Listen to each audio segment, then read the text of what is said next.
सबसे पहले हम देखें कि वरिष्ठ नागरिक किसे कहा जाता है। वरिष्ठ नागरिक के लिए वृद्धजन और उसके साथ के अंदर बहुत से और भी इनको नामों से बुलाया जाता है कि अवस्था प्राप्त व्यक्ति, प्रौढ़ व्यक्ति, वरिष्ठ नागरिक और वृद्धजन, अतिरिक्त कई नामों से बुलाया जाता है। लेकिन आजकल हमारी सरकार ने वरिष्ठ नागरिक का नाम देकर के इनका सम्मान बहुत बढ़ाया है। वरिष्ठ नागरिक का नाम आज सरकार ने व्यवस्थित रूप से बुजुर्ग लोगों को, वृद्धजन लोगों को दिया है और सरकार को भी अब चिंता होने लगी है कि हमारे देश के अंदर वृद्धजनों की स्थिति अच्छी नहीं है। इस कारण से उनका ध्यान दिया जा रहा है, उनको प्रोटेक्शन दिया जा रहा है और उनके लिए कई नियम, कानून, कायदे बनाए जा रहे हैं। अब हम वेदों से चलें तो वेदों के अंदर वरिष्ठ नागरिक को, वृद्धजन को बहुत ऊंचा स्थान दिया गया है और वेदों में यह कहा गया है कि वरिष्ठ नागरिक एक छाते की तरह होता है। जिस तरीके से छाता हमारा बरसात में, धूप में, आंधी के अंदर हमारी रक्षा करता है, हमको शेल्टर देता है, उसी तरीके से वरिष्ठ नागरिक भी पूरे परिवार को जो है कई दिशाओं से, कई तरीकों से उसको सुरक्षित करता है। क्योंकि वरिष्ठ नागरिक एक अनुभव का खजाना होता है। वरिष्ठ वह होता है जो कई ठोकरें खा करके अपने जीवन के अंदर कई तरह की तपस्या करके ऊंचा नीचा जीवन दे करके और वह अवस्था को प्राप्त होता है। ऐसा कहा जाता है कि ये जो सफेद बाल आते हैं ये कब आते हैं, ये किस बात का परिचायक है। सफेद बाल इस बात का परिचायक है कि व्यक्ति अनुभव प्राप्त है। और जिस घर के अंदर वरिष्ठ नागरिक नहीं है, जिस समाज के अंदर वरिष्ठ नागरिकों की कमी होती है, जिस समुदाय के अंदर वरिष्ठ नागरिकों की कमी होती है, उस समुदाय को कोई दिशा देने वाला नहीं होता है। यानी वरिष्ठ नागरिक के लिए कहा जाता है कि इनके अंदर होश होता है और जो युवक लोग होते हैं उनके अंदर जोश होता है। जोश और होश का संतुलन होना जरूरी है।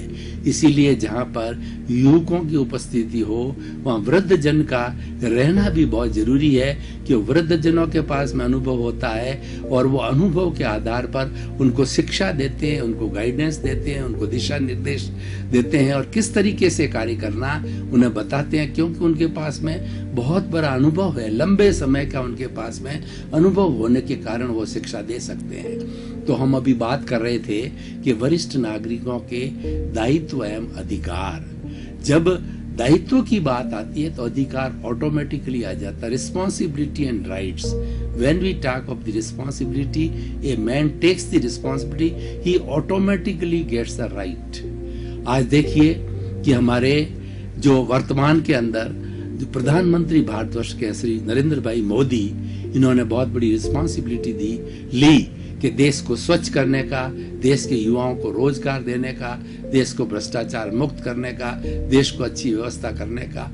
और वो 24 घंटे इसके लिए कार्यरत रहते हैं। वो अपने स्वयं के लिए, अपने स्वास्थ्य के लिए तो 2-4 घंटे मुश्किल से 24 घंटे में लगाते हैं और बाकी के 20 घंटे, 18 घंटे वह जनता की सेवा के लिए लगाते हैं। आज से नहीं, जब वो मुख्यमंत्री गुजरात के थे तभी से 12 वर्ष तक वहां मुख्यमंत्री रहे, तभी से निरंतर जनता का किस तरीके से उत्थान हो, जनता को किस तरीके से सुख सुविधा मिले, जनता का कैसे विकास हो, उसके बारे में चिंतन करते हैं तो सही दिशा में करते हैं। क्योंकि वे भी वरिष्ठ नागरिक हैं और वो विजनरी है, उनके पास में अनुभव है और वो अनुभव का सदुपयोग करते हैं। और सबसे बड़ी बात है वो ऑनेस्ट है।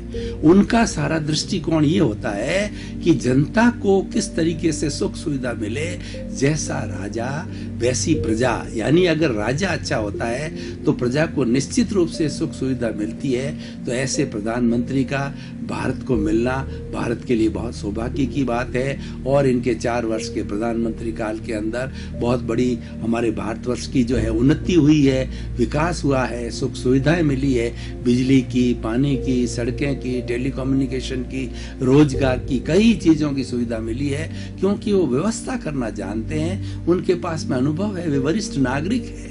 मैं उनकी बात यहाँ क्यों कर रहा हूँ, क्योंकि वे स्वयं वरिष्ठ नागरिक है। वरिष्ठ नागरिक वह होता है 60 प्लस, जो 60 से उम्र की अधिक पार कर चुका होता है, वरिष्ठ नागरिक कहा जाता है। हम वेदों को देखें, उपनिषदों को देखें, स्मृतियों को देखें, आरण्यक को पढ़ें, ब्राह्मण को पढ़ें, त्रिपिटक को पढ़ें और आगमों को पढ़ें, सभी के अंदर वृद्ध जनों की, वरिष्ठ नागरिकों की जो है बहुत अच्छी तरीके से जो है व्यवस्था के बारे के अंदर वो और उनके दायित्व और अधिकार के बारे में बताया गया है। और ऐसा कहा जाता है कि वरिष्ठ आदमी तो अपने आप दायित्व समझता है। जहां पर व्यक्ति वरिष्ठ नागरिक खड़ा हो जाता है या वरिष्ठ हो जाता है तो सबसे ज्यादा वो दायित्व का अनुभव करता है, क्योंकि उसके मन के अंदर ये चिंतन रहता है, ये सोच हो जाती है मैं तो बड़ा हूं, अगर मैं ऐसा करूंगा तो मेरे से छोटे जो है वो भी ऐसा करने लग जाएंगे, अगर मैं पतन की ओर गया तो मेरा परिवार पतन की ओर जाएगा और उसके साथ साथ के अंदर जो है और भी कई तरह के नुकसान हो जाएंगे। और जहाँ संयुक्त परिवार प्रथा हुआ करती थी हमारे भारतवर्ष के अंदर, जो कि आजकल बहुत कम दिखाई देती है, 100 लोग एक साथ में 3-3, 4-4 जनरेशन एक छत के नीचे जो है आराम से जीवन यापन करते थे।